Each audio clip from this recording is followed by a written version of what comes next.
High কমিশনে ঢুকে জাতির পিতার ছবি নিয়ে অপমান করেছে। এত সাহস কোথা থেকে পায় আমি জিজ্ঞাসা করি।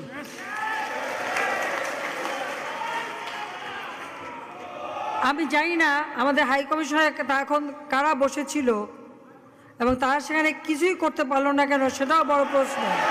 তারা চলাফেরা করে না, তাদের দেখেন না।